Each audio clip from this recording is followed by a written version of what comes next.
ქუთაისში ვიზიტით მყოფმა განათლების მინისტრმა საგანმანათლებლო სისტემის რეფორმაზე ისაუბრა და აღნიშნა, რომ კონცეფციის დოკუმენტი დასკვნით ეტაპზეა და ირაკლი კობახიძე მას საზოგადოებას ძალიან მალე წარუდგენს. მან რეფორმის დეტალებზე ისაუბრა.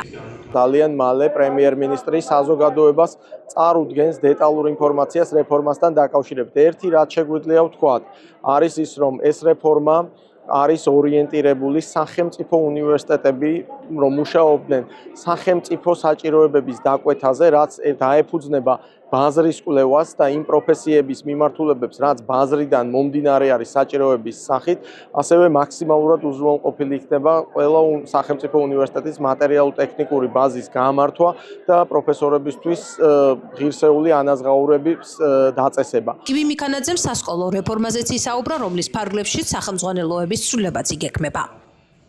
ამასთანავე ამ რეფორმის განხორციელება შეუძლებელია პროფესიული სასწავლებლების გაძლიერებისა და სასკოლო რეფორმის გარეშე, ამიტომ ამ კუთხითაც ჩვენ არაერთი მნიშვნელოვანი ნაბიჯის გადადგმას ვაპირებთ, მით უმეტეს რომ შარშან პარლამენტმა დაამტკიცა ზოგადი განათლების ეროვნული მიზნების დოკუმენტი, რომელიც ერთგვარი კონსტიტუცია არის სასკოლო სწავლებისა და შესაბამისად სწორედ ამ დოკუმენტიდან გამომდინარე ღირებულებების დანერგვით სასკოლო რეფორმაც აუცილებლად განხორციელდება უახლოეს პერიოდში. ყველა ის საკითხი, რაც სახელმძღვანელოსთან, სასწავლო მეთოდოლოგიასთან თუ სხვა მიმართულებასთან დაკავშირებული, გამომდინარე იქნება სწორედ ზოგადი განათლების ეროვნული მიზნების დოკუმენტიდან. უნდა ჩვენ გვექნება მსჯელობა, ჩვენი მიზანი არის, რომ მოვისმინოთ ის ხედვები, რომელიც მასწავლებლებს, პედაგოგებს აქვთ და რა თქმა უნდა ეს პროცესები გაგრძელდება იმისთვის, რომ ჩვენ შეჯერებული პოზიციით წავსდგეთ საზოგადოების წინაშე. ცნობისათვის ირაკლი კობახიძემ მიმდინარე წლის მარტში განაცხადა, რომ სტუდენტს არ მიეწოდება სათანადო განათლება.